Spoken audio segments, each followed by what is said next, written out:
BizBuzz on Marla FM 97.5. And that was Happy Talk by Captain Sensible.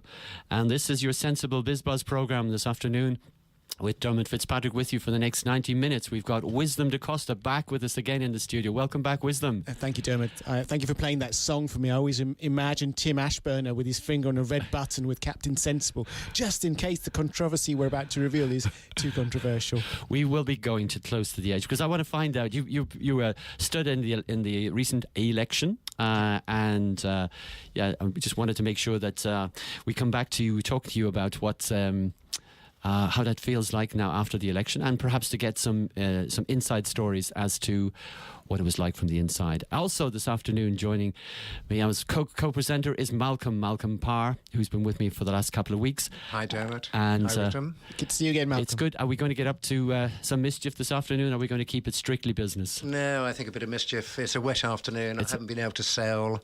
Just come back from yoga and I'm totally de-stressed. I thought we would have a chat with Diane Bartlett, who is a local entrepreneur.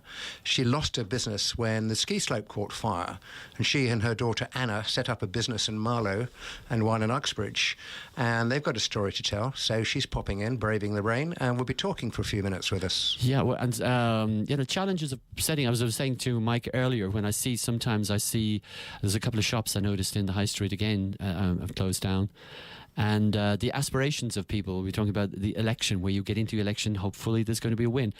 And you set up a business and you put your heart into it and something happens, a fire happens, or you somehow don't get the business. And then you've got all that problem of probably signing a lease for a year or 2 years, which you still have to fulfill. So it'd be great to hear all about the challenges of running a retail outlet in a town like Marlow. Yeah, Anna got an award for her bravery in relaunching her business, and she's got a story to tell too. But her mother, Diane, will recount for both of them, I think. Oh, so are they both coming in, or just Diane? No, just Diane, unfortunately. Anna's busy at the shop in the Marlow. Somebody's got to run the shop. Yeah. It's going to be great to hear from them, because I know that rent and rates are two of the key considerations for businesses, especially in this current day and age where more sales are going online and the pattern of flow of footfall where people shop is changing. So that doesn't help having a fixed term contract, does it? It doesn't at all. In fact, I know that Anna and Diane have put a lot of money into internet sales as well. And they say you cannot run a retail shop with people wandering in and looking around and buying without the backup of computer sales, and to do so costs them. I think it cost in Uxbridge. It cost £80,000 to set up internet sales. Well, that's a whole different skill set in itself. You know, it's completely different to face-to-face retailing. Which goes back to the point that both Diana and Anna made: is that face-to-face selling is a dying art, particularly with the media speak that we have nowadays. And I think Diana had got a few words to say this afternoon about educating and helping young people to actually communicate and speak to each other. If you go to America, you go into a shop or a business, they're trained, they know about you before you arrive, they talk to you in not in patronising terms, but in one-to-one, and you feel comfortable. It's a very rare thing if you go on a Saturday morning, if I dare say, into a shoe shop perhaps, or something like that, and you ask for something unusual, and the person is lost quite often. Certainly one of the things I talked about in my manifesto for the general election is we need more training for our kids to say, actually, you know what, we need to prepare you for the real world, for real life. This is how you run a business. This is how tax works for you as an individual, either as an entrepreneur or as an individual. And you're rightly saying this is how you engage with the public more effectively. Absolutely. Time for some music. I have chosen something to get us going here, and it's ZZ Top with Tush One. Yes, if you just joined us, you're listening to BizBuzz. This is Dermot Fitzpatrick, together with my co-presenters, Wisdom Da Costa and Malcolm Parr. And we've just welcomed Wisdom back because he's been over in Windsor standing as a councillor and looking for re-election. And how did it go, Wisdom? It was very interesting, let's put it that way. By the way, I want to say hello to our new listeners in the Royal Borough of Windsor and Maidenhead. Welcome. It's great to have you. You must come back every second Thursday for news, controversy and tax tips. So how did it go? It was challenging, really. we didn't win. Oh, I say we, I mean the independents in Windsor didn't win. And it was interesting to see the introduction of the new American-style tactics. I think the Conservatives played their hands incredibly well. And they used the Linton Crosby's agenda. Linton Crosby obviously is the one who won the election for the famous, electioneer or political scientist from Australia, also known as the Crosbynator, or less welcomely as the Lizard of Oz. The Lizard of Oz, Absolutely wonderful. But by those who are not conservative, I would imagine. by those by parties who he has not who has been working for. Yeah. And so it was successful for the Conservatives. It was a kind of a strange turnout. It was incredibly successful for the Conservatives, and you have to say, well done. If the game is to win elections rather than to serve people, you've done incredibly well. Yeah, we're going to stay away from the politics. So in this particular case, we're back on track. Back as to presented. So we're going to We're going to put the. I know that it's difficult because you've been doing that for. That's a real instant soundbite there, and you've been doing that for the last couple of months. But what was it like for you personally? I mean, you put yourself on the line. It takes a lot of courage, a lot of conviction for yourself and your family, putting yourself on the line in order to put your head above the parapet, if you like, and express your views. Well, for a start, I have to say I love serving people. I think I live to help people out. And so the last 9 months, although they've been incredibly challenging and difficult, certainly in terms of time and devotion and energy, I've loved it. The fact that you see people smiling or get solutions for people, you help people out, you help them move forward against the system, which seems quite opaque and unengaging. That gives me great joy. It makes the difficulties more pleasant, let's put it that way. But you were saying earlier that you'd had some tough challenges, and perhaps some of those challenges were, let's say, close to the line. Yeah, absolutely. It depends on how you regard the way you play politics, whether, as I said, it's about being altruistic and or whether it's a game to play to, just a vote-winning game. So if we look at the American-style tactics and which have been deployed here in the UK by both of the major parties, Simon Hughes, Vince Cable, long-standing MPs have suffered from these tactics. They include sort of basically trying to scaremonger, throw mud to try and make people afraid of an aspect of that person or that party's characteristics, bussing in people from around the area. For example, I had some people in Clewer North and Windsor who'd come in from Leicester to do some campaigning against me. I should take that as a personal. Yeah, that's at a considerable cost, I would imagine. As a compliment, yes. So you were seen as a sufficient threat for them to want to bring that to bear on you. And then there are the less, I suppose, the things that are definitely closer to the bone, perhaps setting up allegedly other candidates to seem like me, to steal votes from me rather than give them to me, and so reduce the winning mark for the opposition parties. So that was. So it was a close run thing at the end? In the end, the difference was two things. One is the volume of people that they brought in, and fair play to them for bringing in hundreds of people week in, week out to knock on doors, deliver leaflets. Well done, you played the game well.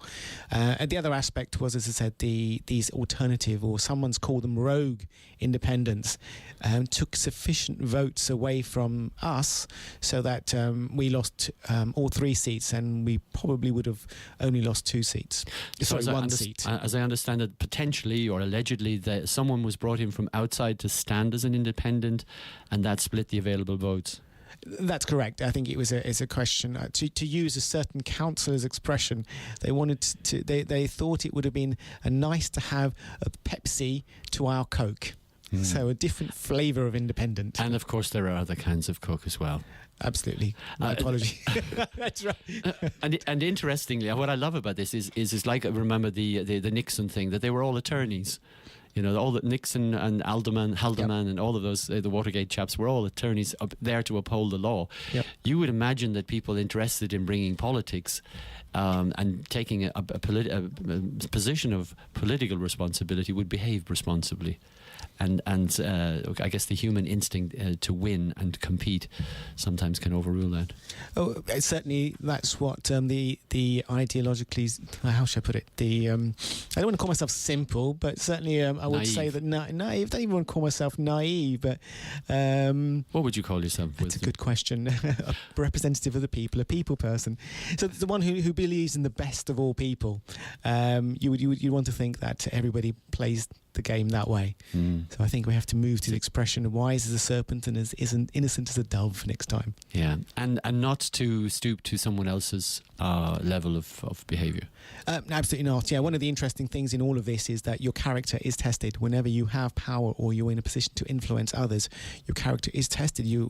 I've certainly found myself in a position where I wanted to retaliate with the same sort of petty comments or even the same sort of tactics, and it is tough to resist. Fortunately, in most cases, I did resist, though I wanted to sort of say, great, I want to be as petty as you. You're calling me a this and a that. Well, I'll call you one of those back as well. It's not easy to resist that. And of course, whenever that happens, when we see that happen, that's the soundbite that everybody picks up on. It's the John Prescott throwing the punch, not the guy throwing the egg. It's the retaliation that actually makes the news, isn't it? It's true. I mean, I have to step up in character, and I'm learning to step up in character and be more true to my sort of beliefs and morals, because when you're in the public gaze, it's a very unforgiving place. Any mistake is pounced on, and forgiveness is not really always forthcoming. So, Malcolm, let's just stay with politics for a little bit longer.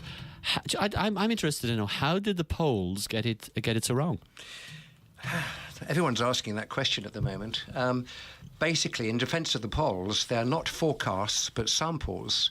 They usually poll around 1,000 or 2,000 people by the internet or by phone. But it's going to be an inquiry by the British Polling Council, which I've never heard of, but I'm sure is very active. They suggest that the methods used should be subject to careful, independent investigation. According to The Guardian and one or two other papers, there are three errors. One, the Labour significantly underperformed compared with expectations. Two, the Lib Dems result was catastrophic in their terms, even in their strongholds. And three, turnout was significantly lower, about 66%, than that implied in most polls. This means that the opinion of non-voters weighed on the polling numbers. The opinion of? Of non-voters. The none of people didn't vote. This is how they say it. I hadn't completely got my head around that one. But anyway, what they're really saying is that not so many people turned up on election day that they expected.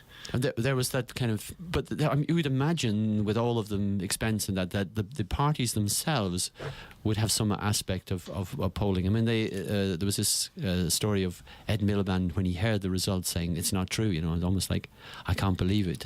It was real shock, wasn't it? It was absolute shock. As you'd imagine that they themselves would have been doing mini polls around to kind of get a sense of how it was going to go. Unbelievable. I mean, I certainly would have if I'd been in their shoes. But I mean, there were 10 million people on the day who hadn't actually decided how to vote. And as I was saying to Wisdom just before we came on air, last election, not the one we just had, there were about 40% of young voters between 18 and 24 who didn't vote because they didn't feel it would make much difference. And I put that down perhaps to education at schools and things. This is very much part of your manifesto, wasn't it, Wisdom? Yeah, very much. I think we need to be bringing in greater levels of community education into our, I suppose, how the systems work and why people need to get involved. And dare I say it, even perhaps an oath of allegiance, with perhaps mandatory voting with none of the above as the categories. So you have to vote, but you can vote none of the above. It always reminds me of the old Eddie Murphy. Was it Eddie Murphy film? No, it wasn't Eddie Murphy. It was... Go ahead. Give us Brewster's Millions. Brewster's Millions.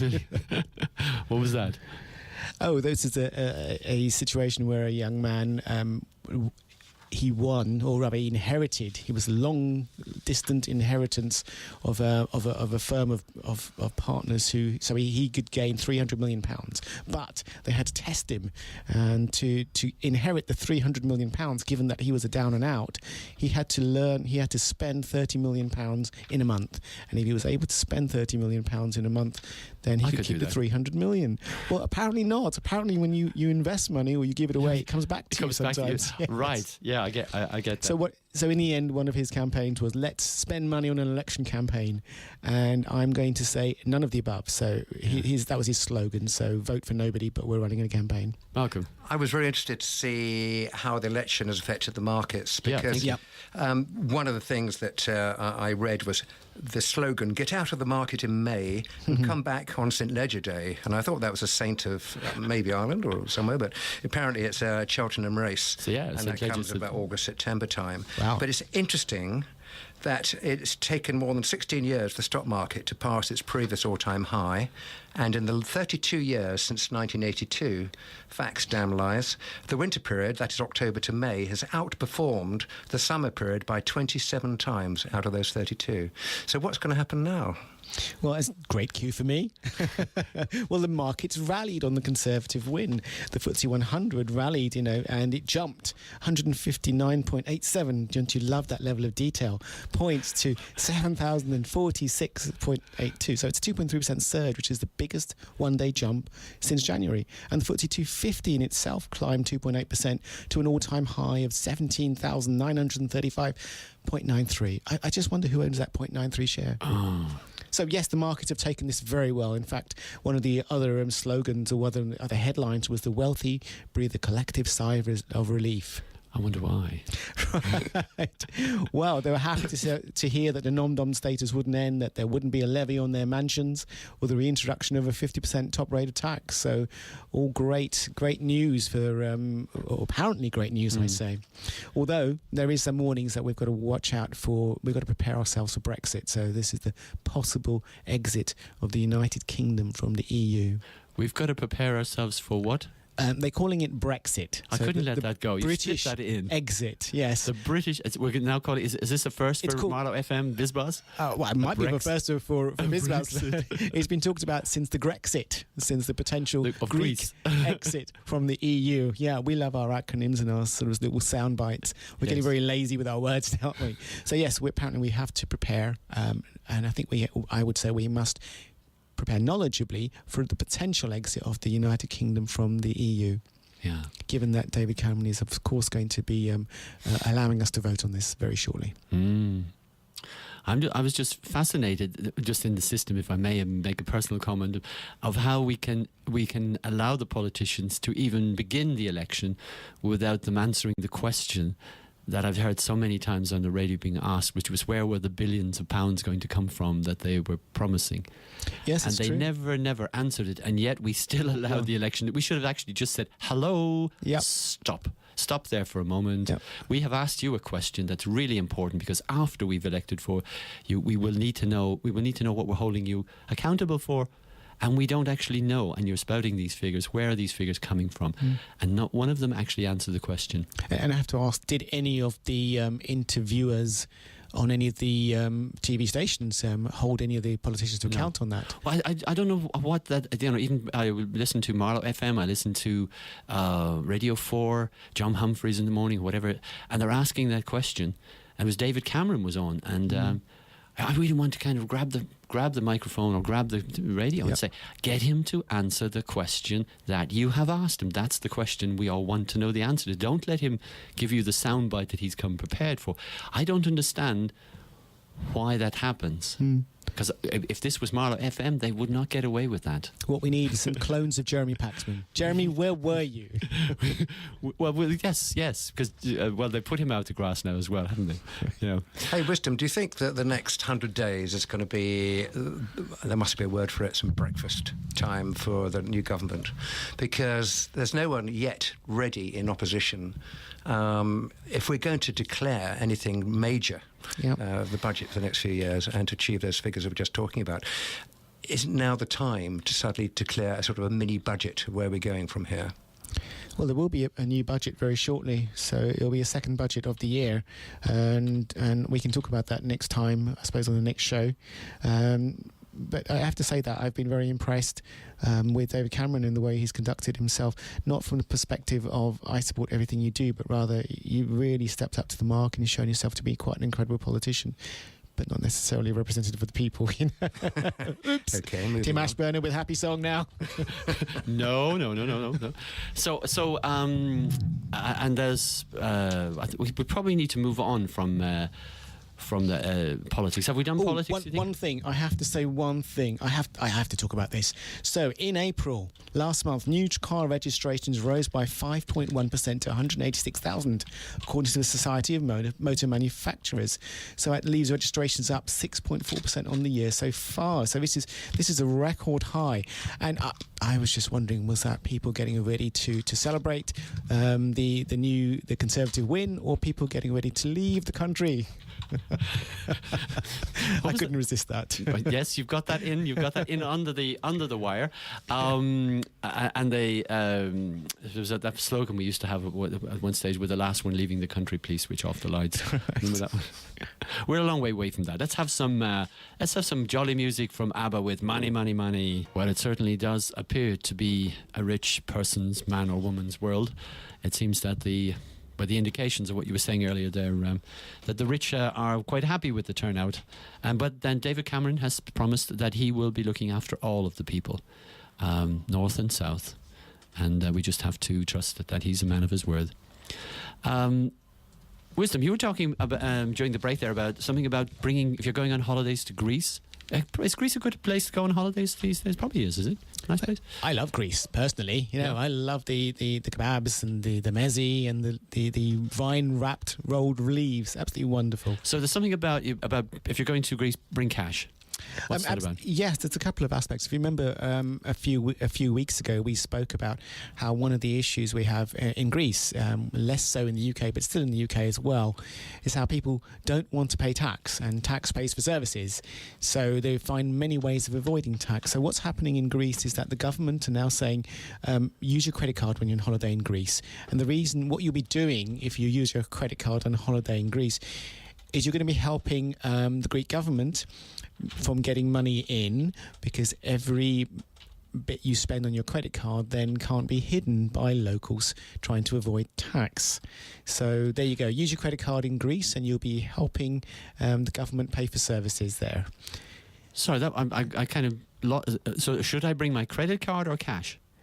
Well, two things. One is that, again, this is all driven by the fact that not everyone in Greece, but there's a culture in Greece of not paying tax and finding ways of not paying tax. Yes. So two things. One is that use your credit card so that the government in Greece will know how much to charge people tax, not you, but the local businesses.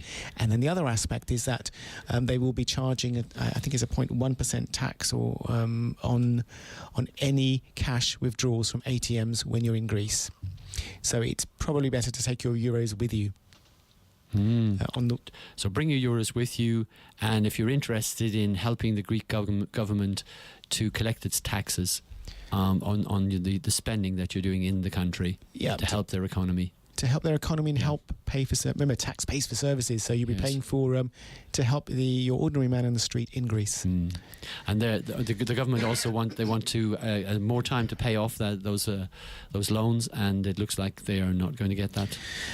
It's difficult, isn't it? They said that the Greek government is never more than 10 days away from bankruptcy, so it's touch and go in Greece, and obviously if things don't go well, it will have an impact on the rest of the EU and England as well as one of the major contributors to the EU budget.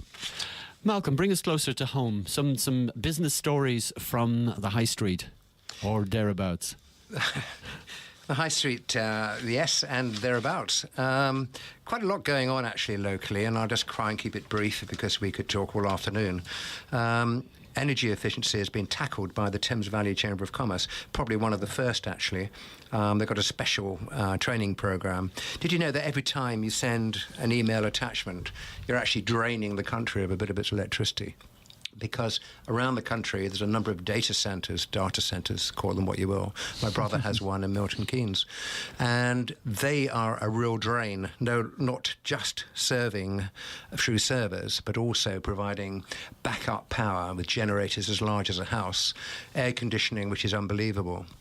And all this sort of thing, and complete backup. But electricity has been wasted by about 40% by industry.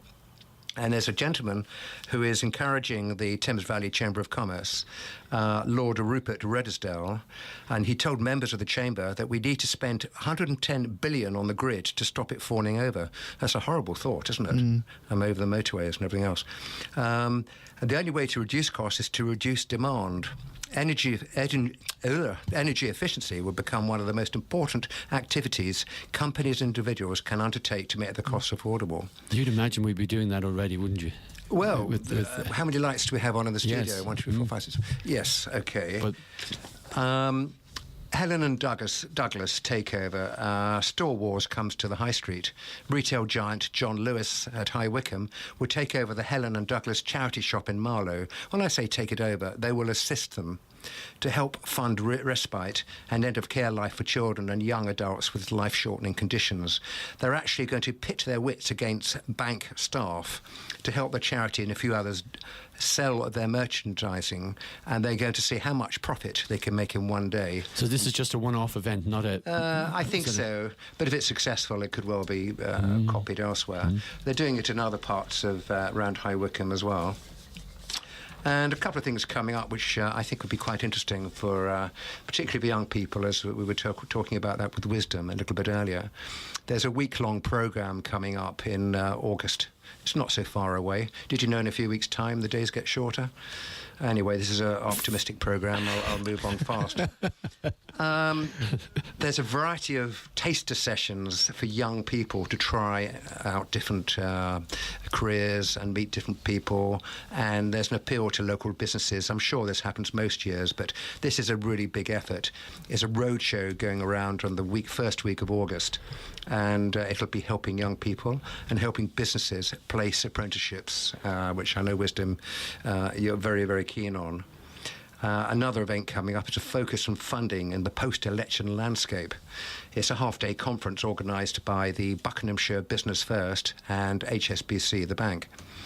And the conference will help you understand all the funding opportunities open to you. And there's guest speakers talking about all sorts of things, and lots of networking. Over 100 businesses from the Marlow area and up to High Wycombe will be attending. And that's on the 5th of June. And that is at the Buckinghamshire Business First headquarters at the Clare Charity Centre in Wickham Road, Saunderton. So that looks like a big event. Thank you. So can I just ask on that one, what sort of types of finance are they talking about there? They're talking about Growth Accelerator, Enterprise Europe Network, Manufacturing Advisory Service, UK Trade and Investment, Innovate UK, and ERDF grant schemes. Okay. So they're concentrating on those particular subjects. Yeah. Because I know that for the FSB, one of the things they've looked at is they're saying that the banking system is actually quite frozen, and they don't have, most SMEs, small and medium-sized businesses, don't have sufficient access to funding, and they were hoping that the government at some stage would ease up the banking regulations to allow new entrants into the market, new types of banks, more crowdfunding, or facilitate that sort of crowdfunding. So it'd be interesting to see how people can get more access to funding. Well, I can sell you a ticket for it. Thank you. We're at Stay With Me, and we've just had Diane join us in the studio. Welcome, Diane. Thank you very much. We're looking forward to having a chat with you, and perhaps you can join in any of the conversations about the local business news we've been talking about. Yes, you're running the Sputnik snowboard shop in Marlow itself? Well, my daughter, Anna Smith, runs it. And I just help along when I can, basically. Yeah, great. Malcolm was talking about the different things that are happening in the town. Is that something? Do you get involved in the other aspects of like the Chamber of Commerce and things like that? No, actually, I haven't really done anything with the Chamber of Commerce. Tend to just be quite independent. Yeah, and I guess it's sometimes people get involved in things like that because there's perhaps more networking. Perhaps the shop that you're involved with is people just coming in off the street and wanting to buy things, finding it on the internet. Yes, I think a lot of people do research things on the internet now, and being a specialist shop, it's a destination shop, although they do the usual T-shirts and flip-flops and things like that in the summer.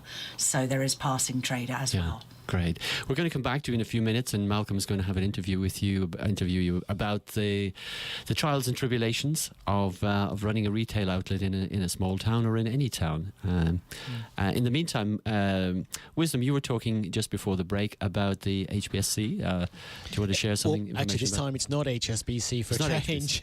Although I do have stories about HSBC. No, this time it's about RBS, of course, the state-owned bank, which you and I have shares in. Clearly, we were talking. Dermot was talking about. Malcolm was talking about these courses in relation to finance, and we all know that cash is king. Absolutely. You may be profitable or making a loss, but if you don't have the cash flow, then you're in trouble.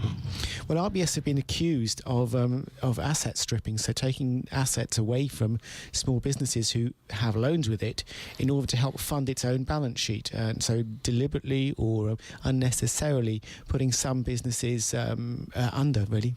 So the story was that RBS always insisted it would never get any advantage from destroying a customer after the company GRG was accused 2 years ago by Lawrence Tomlinson, an entrepreneur and former government advisor, of engineering defaults. But an investigation by the Times has found that RBS's global restructuring group could actually achieve a benefit to its core Tier 1 capital. So that's a little bit technical, but fundamentally it's saying if we liquidate certain assets, we put some businesses under, we get the cash back, we get the assets, and that helps improve our balance sheet, which helps us comply with various regulations. Okay, so as the man in the back of the bus, I'm going to slow that down. As the man in the back of the bus... How would it benefit a bank to put a business, a small business or any business out of business? Well, because they need greater amounts of capital on their balance sheet in relation to some small business loans. And that's expensive to put more capital on the balance sheet. That basically means you have to have more in your reserves.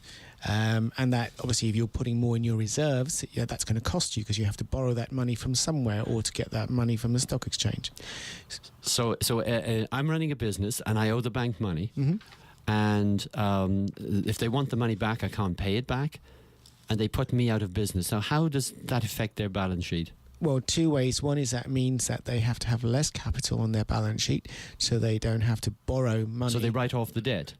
No, they don't have to borrow money to fund your loan because they're not actually giving you their own money. They're borrowing money to fund your loan. But they've already given me the money and I've invested it in my business. So the money is already in my business. They either want it back or they want me to keep paying the interest on it. I'm trying to work out as the man in the back of the bus. Sure. How it would benefit a bank to do that to me. It would benefit because if you imagine that you have to go to the stock exchange and you have to raise capital, and that capital comes at a price, the stock exchange or investors will want a certain return for that share capital or profitability. Mm-hmm. So that's going to cost them to raise capital for giving you the loan. Now, when it comes to small businesses, they have to raise more than the normal amount of money. So that's going to cost them, for example, if they're borrowing money, it's going to have to pay interest. The bank will have to pay interest to somebody on that. Mm-hmm. Whereas if you're a small business and they take away that loan from you, then they actually have to, they can reduce the amount of money they borrow. I know it sounds... It is quite smoke technical. and mirrors, yeah. And well, technical. It's not quite smoke and mirrors. It's very technical, but the net effect of it is that it makes sense quite often for them to actually liquidate a loan, i.e. to pull the loan, take away the loan facility from you, take your assets, which are a security, and maybe even sell those and get some cash back for them. And the net effect for the bank on a whole, if they do this perhaps on a large-scale basis, is that actually it does benefit them. Sounds quite frightening, actually, the fact that that possibility is there for anybody running a business that it would be in the bank's interest. We think it would be in the bank's interest to keep us paying the interest, but that's not really, might not be in their interest. Well, I think banks are pretty much utilities now, aren't they? They really are public service companies. Well, they ought to be public service companies. Needless to say, Sir Philip Hampton, the chairman of the RBS, has issued a strongly worded 2-paragraph denial of us.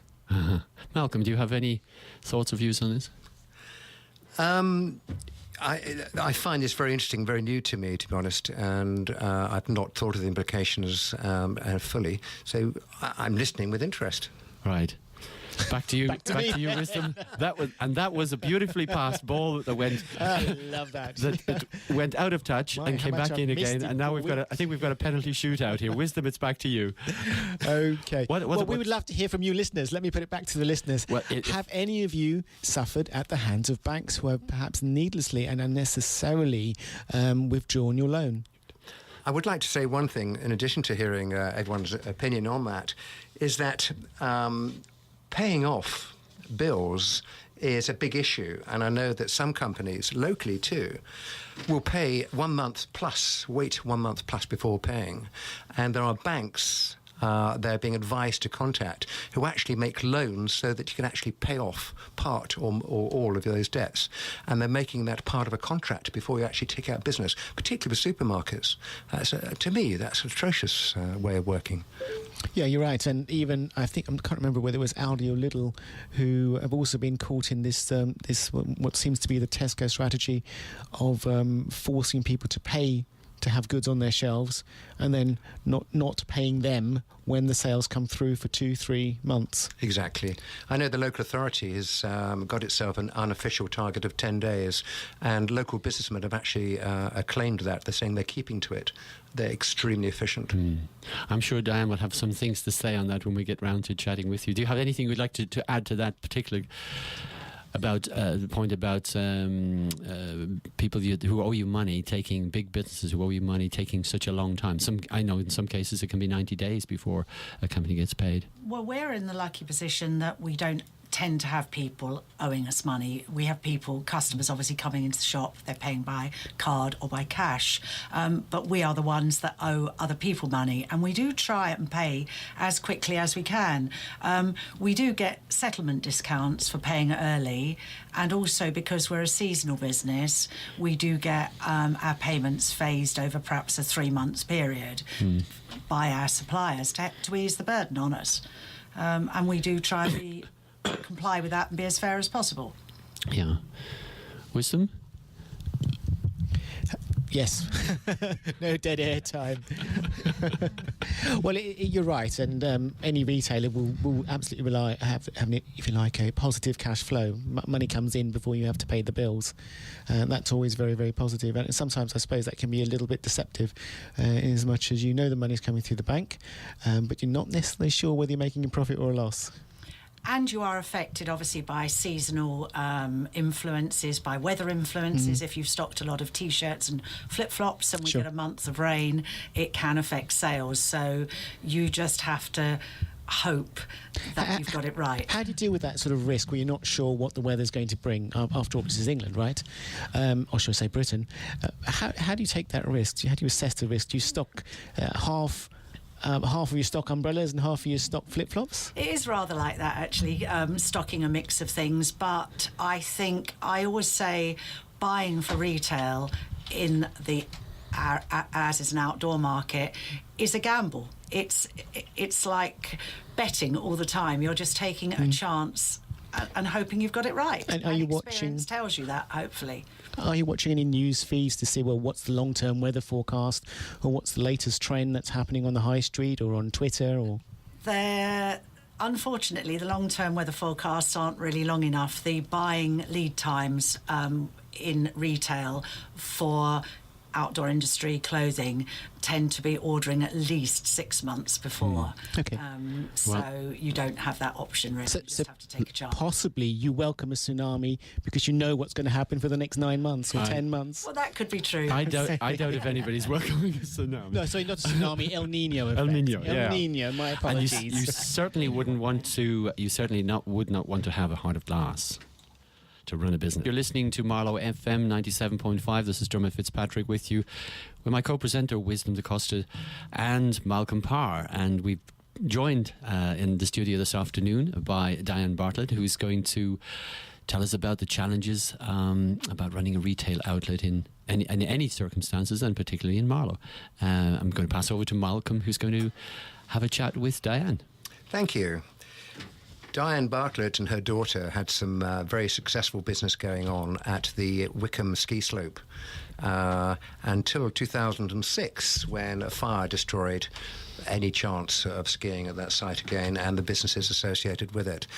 Diane has got a ski and sports emporium in Uxbridge, and her daughter, with Diana's help, I'm sure, set up a business in Marlow, which is dealing with sports and other related subjects like that. And in fact, I believe Anna, your daughter, got an award for sort of launching again, and I'm sure you're involved in that. Would you like to tell us about that award? Yes, she got an award for that. Well, they created an award for her. It was the Thames Valley Business Awards for achievement through adversity, because they said it was very unusual for businesses to recover from a disaster like a fire, and the fact that she'd done it and created a successful business. They created this award, and it was very nice at a black tie event, and it was in the middle of London Ski Show, and so she turned up in a 7.5-ton lorry and climbed out of that in her evening gown, much to everybody's amusement. Not a shrinking violet then. No, definitely not. No, she's hardly a shrinking violet. I saw her in her shop in Marlow the other day, and we had a cup of coffee, and it's one of these Aladdin's caves. You sort of go in the front door and you think, oh, yeah, it's a narrow front of the business, but it goes on forever and it covers every aspect. Summer or winter, it seems to me that people are actually planning their ski holidays now. Are you doing any skiing this summer to sort of keep your hand in, Diane? I'm very lucky myself, actually. I'm doing a 3-week trip to Chile and Argentina at the end of August. So it's a bit of a trip of a lifetime. And then I will hopefully get a couple of weeks during the summer as well, glacier skiing. And it's the ideal way for me to keep my hand in, because in the winter it's not quite as easy for me to get time off. Just have to mind the gaps. Mind the gap. Exactly, yes. My daughter learnt skiing in summer on a glacier, and she became one of the youngest ski instructors, but she actually taught at the same ski slope that burnt down. So from there she went into retail. How is retail nowadays? Is it as tough as it was, or is it getting a little bit better, do you think? I think retail's always tough, and unless you build a company to have a large chain of shops, you're always going to be small fry, really. Nobody I know in retail has got a big house, flash cars, things like that. It's always slightly hand to mouth. You've got a lot of overheads. It's not just rent and rates, which somewhere like Marlow, they're going up all the time, but it's also credit card fees, bank fees, and staffing costs, a very, very large part of any business. And your business in retail in particular is very dependent on those staff presenting a good front to your customers. You mentioned to me that it cost about, I think it's about £80,000 to set up an internet presence with the Uxbridge operation. That is what it's cost us, yes. If you're having a good retail internet presence, you also need a computerized till system, and the two have to mesh together. So you are effectively paying for two separate components, but that have to work together. So the total cost is very expensive. Can be done cheaper, but to have a good system that really works in real time, it is expensive, yes. May I ask a question? Retail, face-to-face, that's quite different from online selling and the whole sort of search engine optimization and the black arts of trying to get customers on the internet. Have you found that, or do you outsource that to someone else? No, we do it all ourselves. We do it all in-house. And obviously we'd prefer to have face-to-face, everybody coming in the shop so we can give them a really good service, find out what their needs are, and then give them the product that's right. But in this current day and age, there are a lot of people that will automatically go to the internet to find what they need.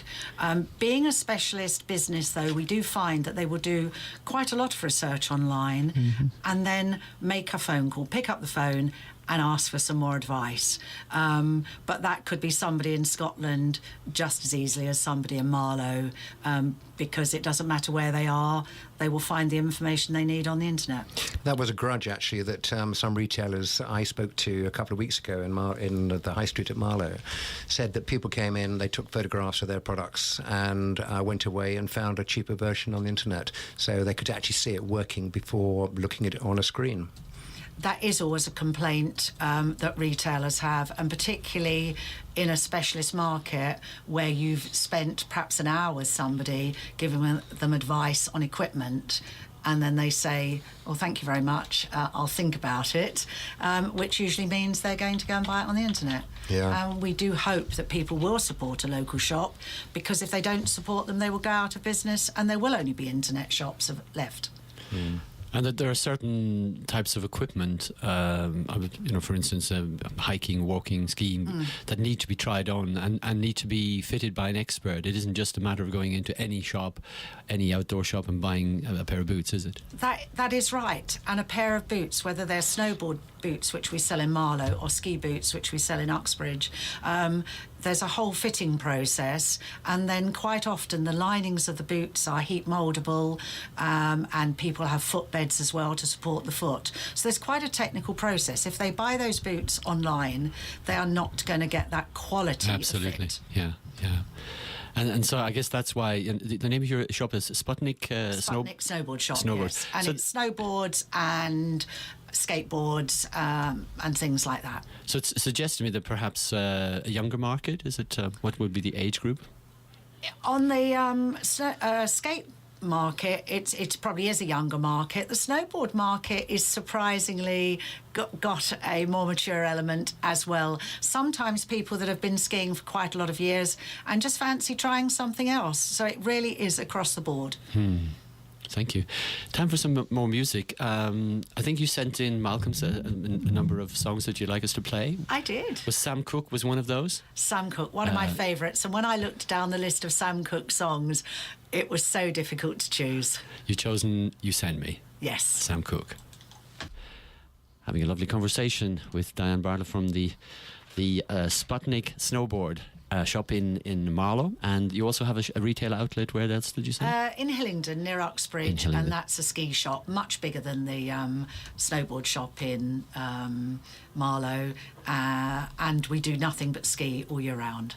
And how long have you been in the retail business? 50 years this November. Wow. And so is there going to be a celebration? Oh yes, we're going to do some special promotions, online offers and things like that, yes. Yeah. Malcolm, you had some questions to ask about choosing. How do you choose a town, or how do you choose a retail Absolutely. outlet? I'm a little bit bemused whether to get rid of my 2-metre long skis, actually, and come and see you.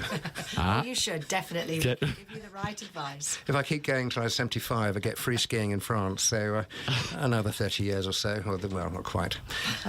Why did you choose Marlow, Diane? Just because it has a nice feeling, Marlow. Somewhere like Wickham, you could get lost as a small specialist shop, but Marlow's nice. It has a nice feel to it. It's always busy, it's always buzzing. I mean, you come here sometimes on a weekend and there isn't any room to walk on the pavements almost. It has a lovely feel to it. I agree. I moved to Marlow just recently, and it is very active, even on a Sunday afternoon. There's people jostling in the streets. But,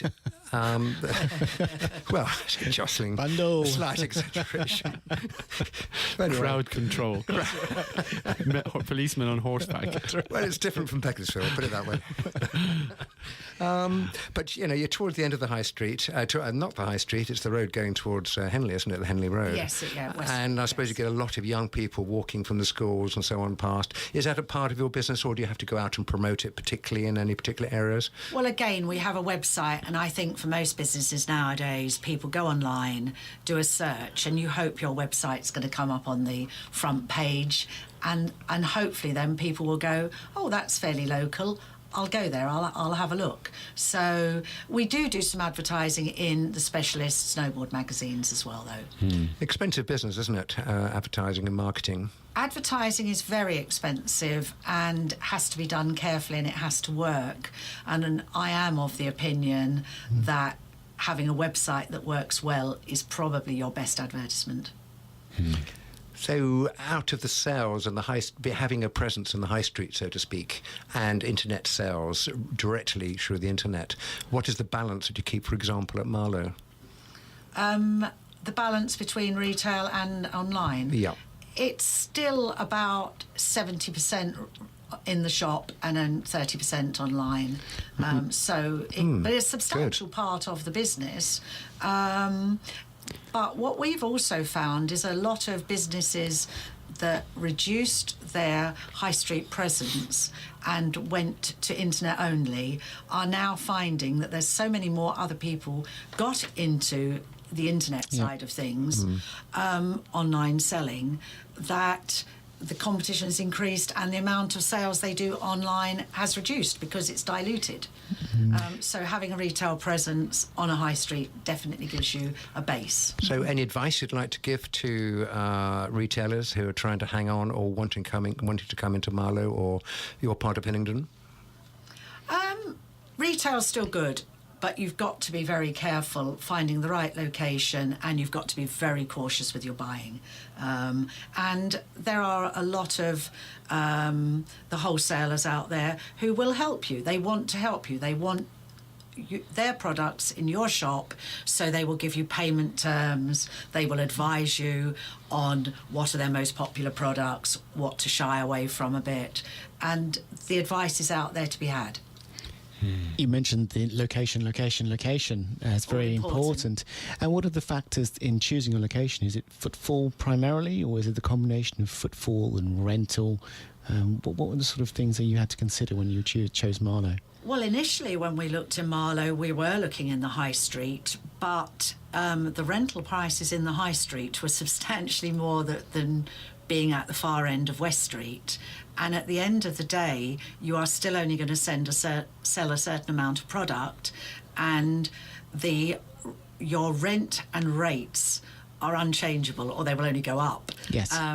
And you can't reduce those overheads at any stage. So once you've made that decision, and it's quite expensive fitting out a shop as well, you are stuck with that decision, so you have to get it right. So was your estimation that it didn't matter where exactly in Marlowe you were, that the footfall, the traffic would be the same? I think we would have had more traffic for the general high street purchases like T-shirts, flip-flops, things like that.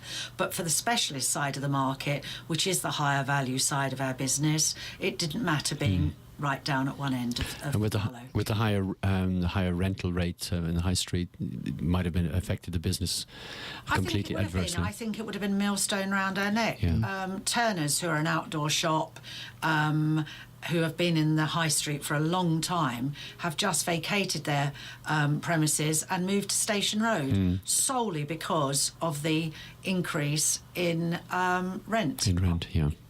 It just blew them out of the high street. I understand, of course, is that the multinationals, they have a different business model, and it can work if you're selling coffee in the street in London, in Oxford Street, and you're paying a particular rate per square foot, rent per square foot. You can afford to do that also in a town like Marlowe, and that, of course, puts the price, the potential price for rent for everybody else up. Yes, I think all the landlords in Marlowe are obviously looking at the multiples because they've got a guaranteed rental long term from them, and it does give them the security of their rental. Diane, it's been a pleasure having you on the programme this afternoon. And if people wanted to get in contact with you, what information would you like to give out, either on both of the retail outlets that you have? How would people get in contact with you? Everybody has internet now, so I think looking on the internet, SputnikSnowboardShop.com and Ski Bartlett. Is that one word, Sputnik? Sputnik Snowboard Shop, all one word, .com and Ski Bartlett. .com. And as an outdoor person myself-ish, what would you recommend as your special value offers at the moment? The special offers at the moment really are last year's equipment at bargain prices. Ski, walking, trekking, snowboards, the boots, clothing, it doesn't really change. It's all tweaked every year. So a whole new range comes out, and the old stuff is amazing value. It's good quality. Would you exchange my 2-metre skis? No, touch them with a barge pole.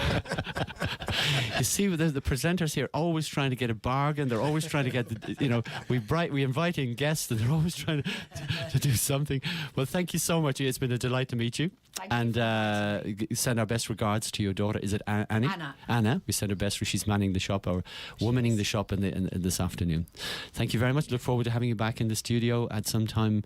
And you can tell us some more good stories that are happening on the retail outlets. Thank you very Thank much. you. Wisdom, I was going to ask you if you had some of your tips that you sometimes bring us, the tax tips, anything that we need to be looking at that would help us to be saving money. I think I'm a little bit ring rusty. I'm still recovering from the post-election hangover. So I do have some tips, other than obviously use your credit card in Greece and take euros before and get your euros ready before you go to Greece. But in addition to that, these are more for a few tax tips for globetrotters, people who are in a position where they can relocate themselves from one country to another, and quite often the decision is based on tax. So here's the first one. Beware of the DIY approach. So when you first think about moving abroad, begin by listing, in order of preference, the countries in which you would be happy to live in. Ignore the tax systems for the moment and assume they're all the same. Then discuss your choices with an experienced tax advisor. So, always seek some advice there. You could be surprised to find that taxes payable in your favourite countries are not nearly as high as you imagined. For example, France. If you know your way around the French tax breaks, you can reduce your tax liabilities to near tax haven rates. And most DIYers don't find that out for themselves. So there you go. That's one I'm sure of great interest to everybody listening into Marlow FM and BizBus today. And there are probably some people who are saying they should be paying their tax like everybody else. Yes, you're absolutely right. Tax pays for services. I agree with you on that one. You're getting me back onto the politics again. So we want the Greek government to collect all the taxes for the tourists, and we also want everybody else to pay tax as well, so that we can use the money to pay the billions of pounds that are going to be needed for all the services in the NHS and the roads. And absolutely, tax pays for services. and give us one more nice tax tip, something for the weekend, as they say, something to take us into the weekend. Well, again, this is the same issue. I'm glad I listened to that program. It's great. Right, don't let the system lose you. So often individuals move to a new country to don't bother to report themselves, believing that, well, all is well since nobody knows about them. But as the years go by, this complacency becomes an increasing problem. It is illegal, tax evasion, not to complete tax returns, and is a criminal offence in most places. So if you are moving, put your hand up very, very quickly and tell the local authorities in the country you move to that you're there. But of course, you probably need a tax advisor beforehand to tell you the best way of engaging with the system. Let's put it that way. The most efficient way of engaging in the system. Yes. Fantastic. Well, thank you very much for that, and thank you both very much for joining me this afternoon. We had a bit of fun too. Yeah. We said we were going to cover the whole gamut. We've covered politics. We've covered possible the Brexit. The Brexit. Yep. Your word of the week. That's I'm going to use that. I'm going to slip that into as many conversations as I can.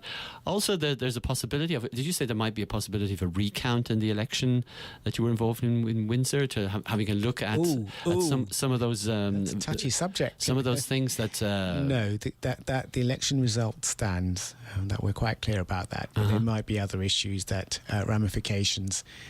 Involving certain other authorities. Okay, we may have a follow-up story on that in the near future. I hope so. Yeah. And Malcolm, will you get some sailing in this weekend? You've got a special event coming up. I've got a special event on Monday. My son gets married, and he's not giving me an awful lot of warning, a few weeks' warning. So his new mother-in-law comes over this afternoon from Kiev, and I have to learn a few words of Ukrainian. Right. And So we look forward to hearing these new words next time. so you, She'll practice The polite ones. you're going to anyway. meet her for the first time this evening. this Yes, evening? the first time, and we'll have a glass of champagne. and they're getting married on I should say on- Prost, and she will say cheers. And she's getting married on Monday at Beaconsfield at the Register office. Are we all going to be there, or You're very welcome. we're welcome to be there? Well, thank you very much. This is Dermot Fitzpatrick. Thank you for listening. Thank you to my guest Diane Bartlett for coming in, and my two co-presenters. And we're going to leave you with what shall we take? We take Hey Laura. Is that one for just one moment? I'll chew that. That was one of Diane's, I believe. It was. Yeah. It was Hey Laura by Gregory Porter. Thank you very much for joining us. Hope you enjoy the rest of the week, and look forward to being back with you again here on BizBuzz in 2 weeks' time. Thank you.